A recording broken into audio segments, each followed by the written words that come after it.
Thank you for joining me today. It's Brian Gubernick, and welcome to the No Days Off podcast, where we believe that every single day brings a new opportunity to get better.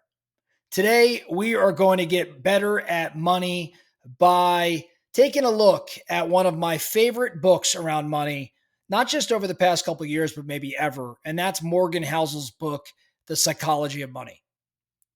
Money is not just about math. It's emotion, it's behavior, and it's deeply personal. That's why two people with the same income can end up in wildly different financial places. One builds lasting wealth, the other might be living paycheck to paycheck. Well, Morgan Housel breaks this truth down better than anything else I've read in his book, The Psychology of Money.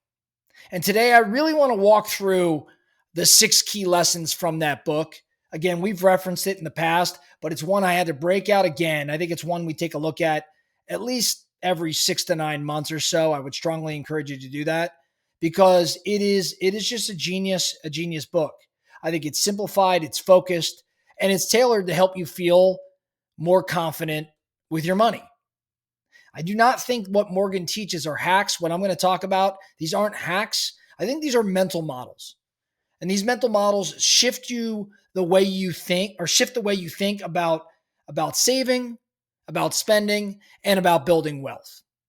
So let's go through, I think, the 6 biggest takeaways from The Psychology of Money. And if you've read the book, let this be a refresher for you, or at least a call for you to go back and read the book once again. So number 1, wealth is what you don't see.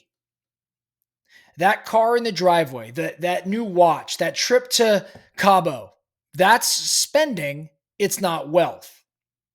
True wealth is invisible because it's in savings and it's in investments and it's freedom.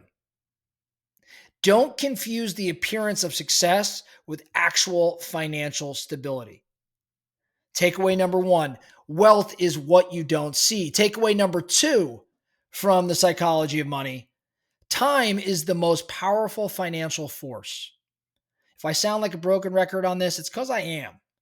Because we underestimate the value of time. Time is the most powerful financial force. Warren Buffett made 99% of his wealth after the age of 50. After the age of 50, 99% of his wealth. And don't get me wrong, he started investing at 10 years of age. He had a great run from the age of 10 to 50. He was insanely wealthy, yet 99% of his wealth has come after the age of 50. Why? Time plus compounding. You don't need to beat the market. You need to stay in the market. So the earlier you start, the longer you stay, the less clever you actually have to be. Takeaway number 3, save for no reason.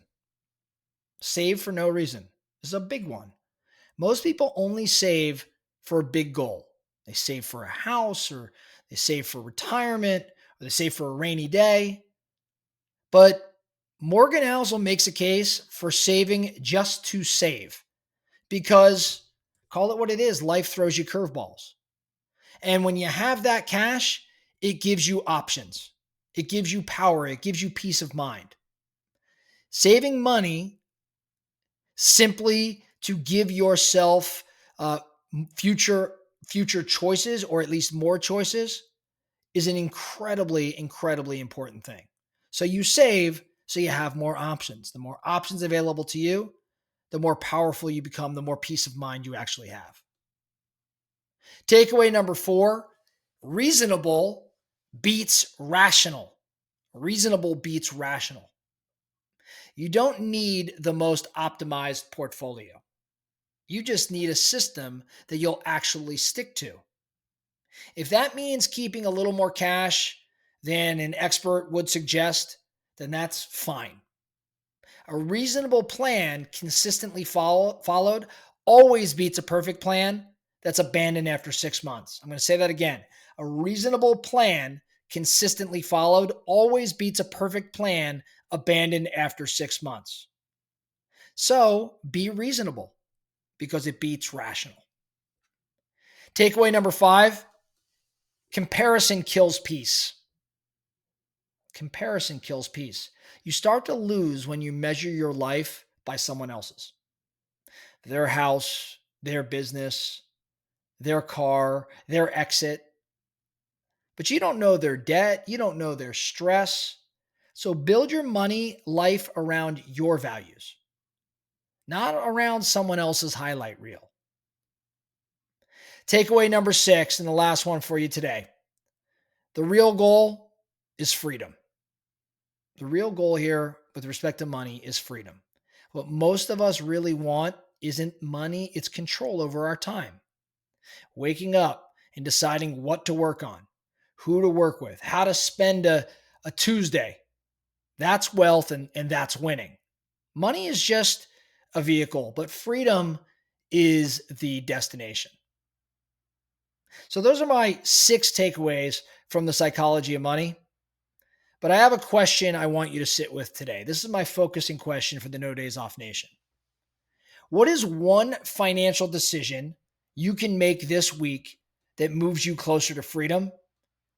Not just more income or more stuff, but moves you closer to freedom. So what is one financial decision you can make this week that moves you closer to freedom?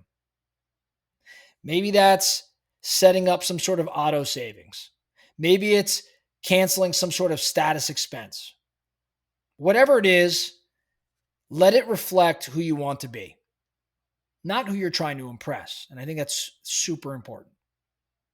So in conclusion, money doesn't really have to be complicated. I think that might be one of the greatest takeaways from Morgan in general is money doesn't have to be complicated. The most powerful financial truths are actually pretty simple, but living them takes intention. So focus on saving, on patience, independence, and on peace. That's really the foundation of real wealth, in my opinion. And remember, you're not behind. You're learning, you're building. And if you're listening to this, you're probably moving in the right direction. That's all I have for you today, the No Days Off podcast. Thank you so much for listening. And remember, every single day brings a new opportunity to get better. So let's get after it.